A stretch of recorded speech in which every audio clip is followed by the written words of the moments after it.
바울은 자신이 영적인 아들로 여기는 디모데를 위해서 1장에 이어서 본격적으로 조언을 하기 시작하는데요.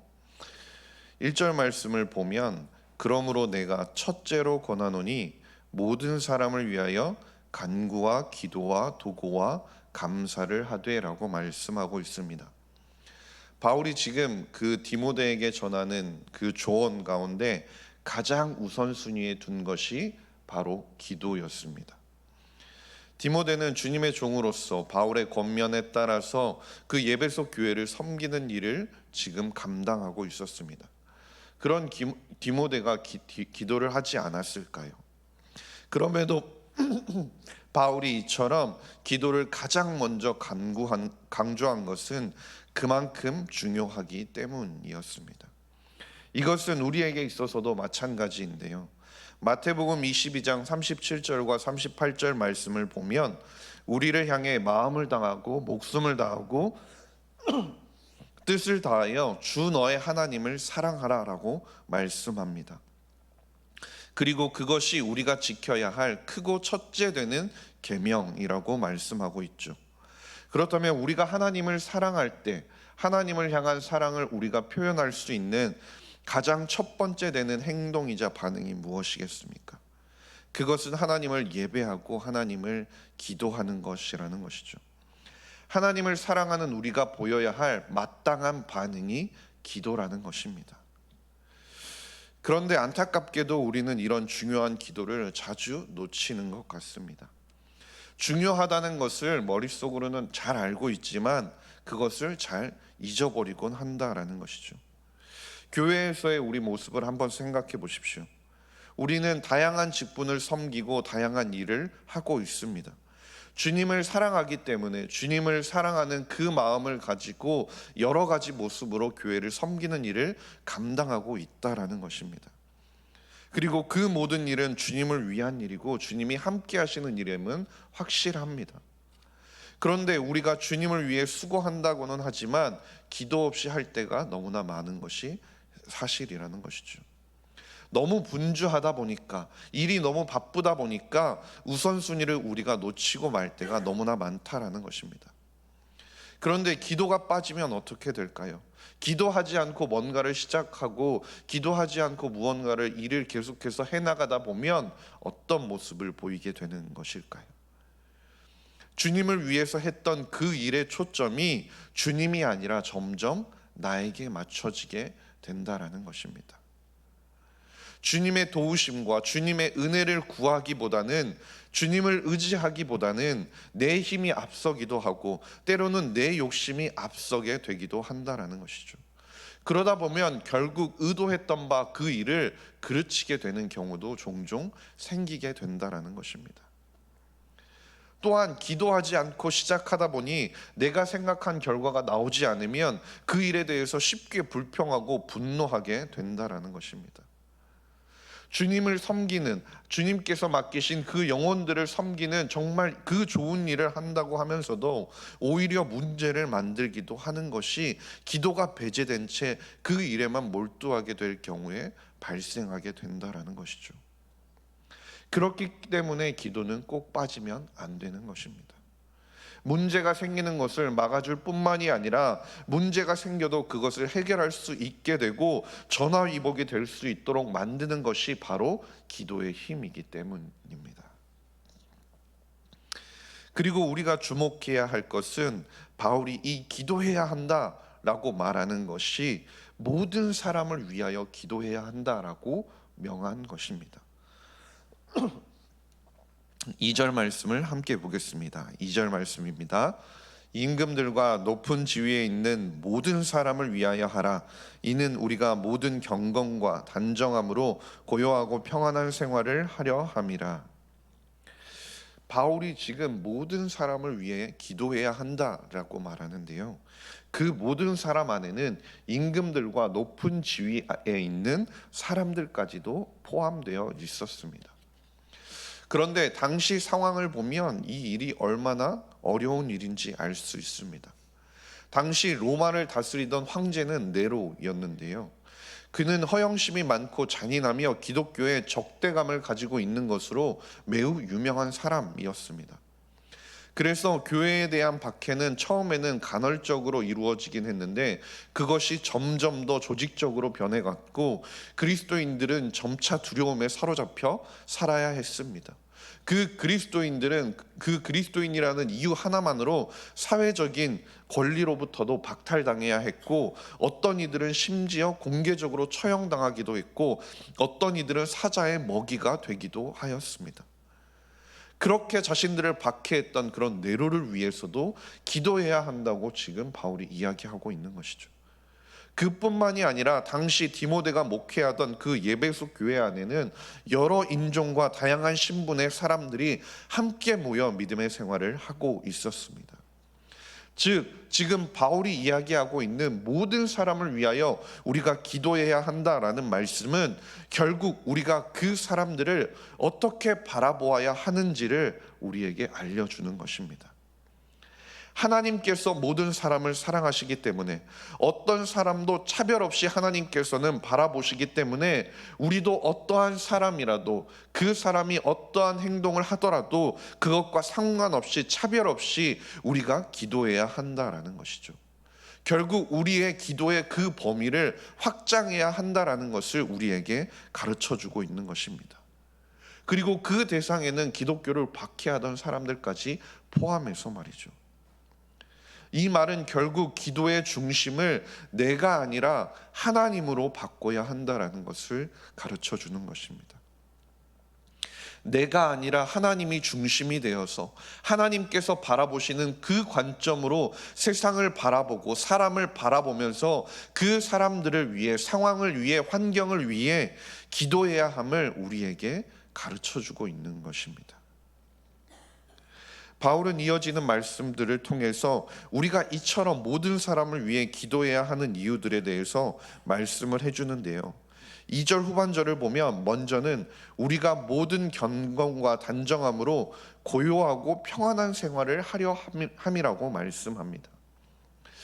우리가 쉽게 생각해 보면 좋은 정부가 주는 기본적인 유익, 정부가 우리에게 주는 기본적인 유익이 바로 전쟁이나 소요, 어떤 분란으로부터 우리를 평화롭게 지켜준다라는 것이죠.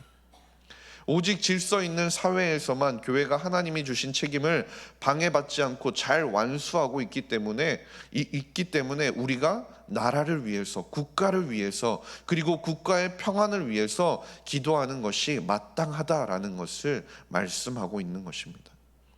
그렇기 때문에 예레미야 29장 7절에서도 이렇게 말씀합니다. 너희는 내가 사로잡혀 가게 한 그 성읍의 평안을 구하고 그를 위하여 여호와께 기도하라. 이는 그 성읍이 평안함으로 너희도 평안할 것임이라. 유다가 바벨론의 포로로 끌려가기 전에 만군의 여호와이신 하나님께서 선지자 예레미야 입을 통해 명령하신 것이 무엇입니까? 너희의 평안함을 위해 너희가 포로로 잡혀간 그 나라, 이방의 나라이긴 하지만 그 나라에서 너희가 평안함을 누리기 위해 그 나라의 평안함을 위해 너희가 기도할 수 있어야 한다라고 말씀하셨던 것이죠. 또한 하나님께서 모든 사람을 위하여 기도해야 하는 이유, 그것에 대해서 말씀하시는 것은 그뿐만이 아닙니다. 교회가 모든 사람을 향해, 그리고 우리가 모든 사람을 향해 손을 내밀고 그들을 품어야 하는 이유는 하나님께서 그렇게 원하시기 때문이라고 말씀합니다. 우리 3절과 4절 말씀을 함께 읽겠습니다. 3절과 4절입니다. 시작. 이것이 우리 구주 하나님 앞에 선하고 받으실 만한 것이니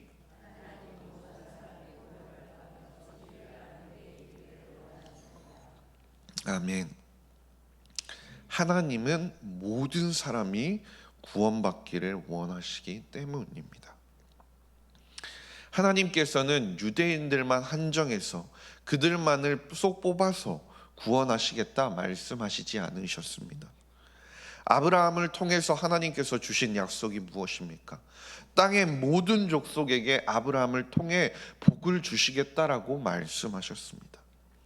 오늘 본문 전체를 우리가 살펴보면요, 이 모든 사람이라는 표현이 여러 번 반복되고 있음을 볼 수 있는데요, 잘 생각해 보십시오. 하나님께서는 온 우주의 창조주가 되십니다. 하나님께서는 유대인만을 만들지 않으셨고 이스라엘 땅만을 하나님께서 창조하신 것이 아니라는 겁니다.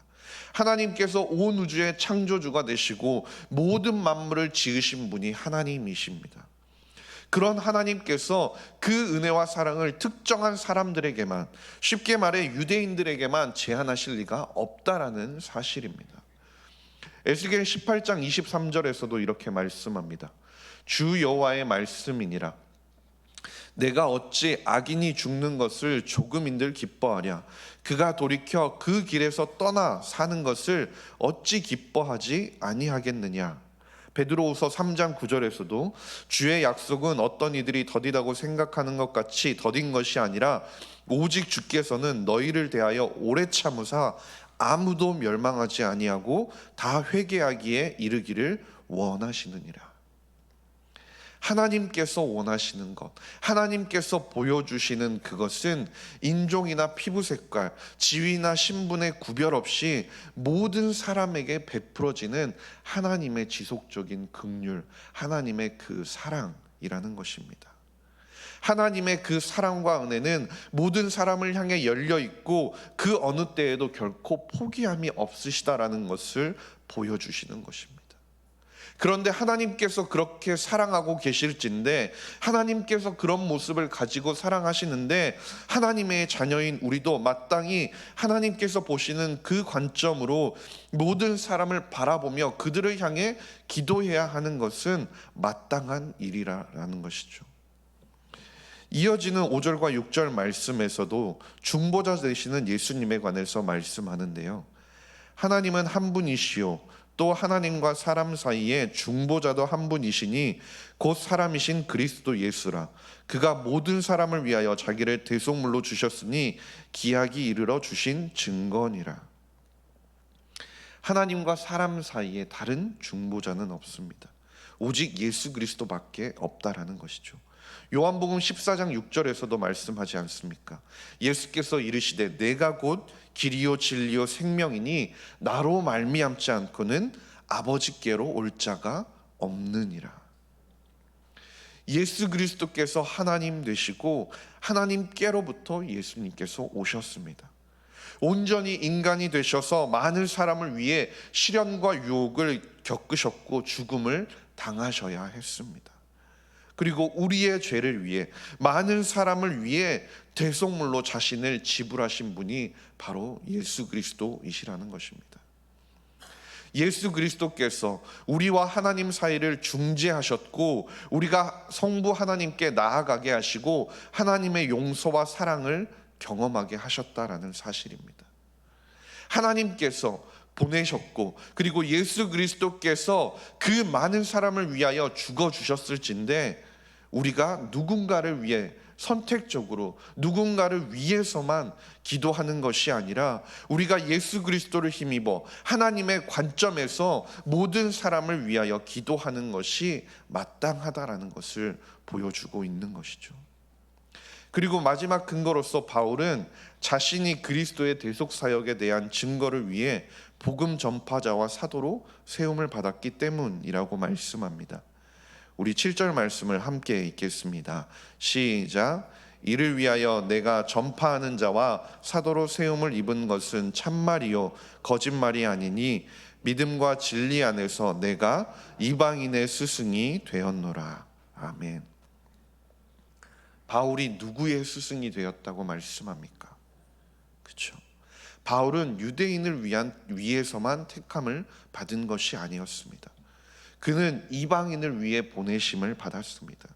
그는 이방인의 스승이 되어 그들을 가르치고 복음을 전하며 그들을 향해서 진리를 선포하였습니다. 하나님께서 모든 사람이 구원받기를 원하시고 그들을 향해 기다리고 오래 참으시고 계시고 예수님께서는 그 모든 사람을 위하여 죽으셨습니다. 그리고 사도 바울이 부름을 받은 것도 무엇입니까? 모든 사람을 위한 사명을 위해 그가 부름받았고 그 사명을 감당하고 있음을 보여주고 있는 것입니다. 이러한 근거들을 통하여서 우리가 모든 사람을 위해 우리의 기도의 시야의 폭을 넓혀서 그들을 위하여 기도하는 것이 마땅한 것이라고 우리에게 가르치고 있는 것입니다. 주 안에서 사랑하는 석관중앙교회 성도님 여러분, 우리가 뉴스를 보면 너무나 잘 알고 잘 경험하게 됩니다. 세상은 정말 갈수록 악해져 가고 있는 것 같습니다.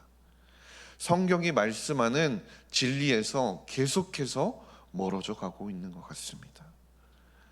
나라와 상황을 바라보면서 그 사건들을 바라보면서 비난하고 한탄하고 그것들을 향해서 손가락질하는 것은 믿지 않는 사람들도 할 수 있는 일입니다. 그러나 생각해 보면 이 땅을 위하여 기도하고 저 이스라엘 땅과 우크라이나 땅을 위하여 기도하며 지역과 교회를 위해 그리고 지금 함께 예배드리지 못하고 있는 우리 석관중앙교회 성도를 위하여 기도하며 하나님의 선하신 뜻이 이루어지기를 바라는 것은 아무나 할 수 있는 일은 아니라는 것입니다. 우리만이 할 수 있는 일입니다. 저와 여러분이 해야 하는 일입니다. 그렇기 때문에 우리가 반드시 기도해야 하는 것입니다. 물론 각자의 상황과 환경과 문제들을 바라보면 그것이 훨씬 커 보이는 것은 사실입니다. 그렇기 때문에 기도를 하게 되면 먼저 나의 문제와 상황을 두고 하나님 앞에 기도하는 것이 먼저가 되기도 하는 것 같습니다.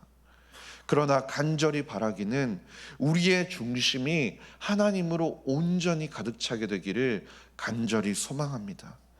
하나님의 관점으로 우리가 세상을 바라보고 하나님께서 원하시는 바를 우리가 바라보고 우리의 기도의 범위, 기도의 시선을 훨씬 더 넓혀서 하나님이 원하시는 일들이 이루어지기를 간절히 기도하며 나아갈 수 있는 저와 모든 성도님들이 될 수 있기를 주님의 이름으로 간절히 소망합니다. 기도하겠습니다. 하나님 아버지 감사합니다. 오늘도 예배의 자리로 우리를 불러주시니 감사드립니다. 매일 주님께 우리가 기도하지만 기도의 범위를 제한하는 모습에서 벗어날 수 있도록 우리를 도와주시옵소서. 하나님의 마음을 이해하며 기도의 지경을 넓히게 하여 주시옵소서. 하나님께서 만나게 하시는 한 영혼 한 영혼을 위하여 그들을 기억하며 기도하는 저와 모든 성도님들이 되게 하여 주시옵소서. 감사드리며 모든 말씀 우리 구주 예수 그리스도의 이름으로 기도드렸습니다. 아멘.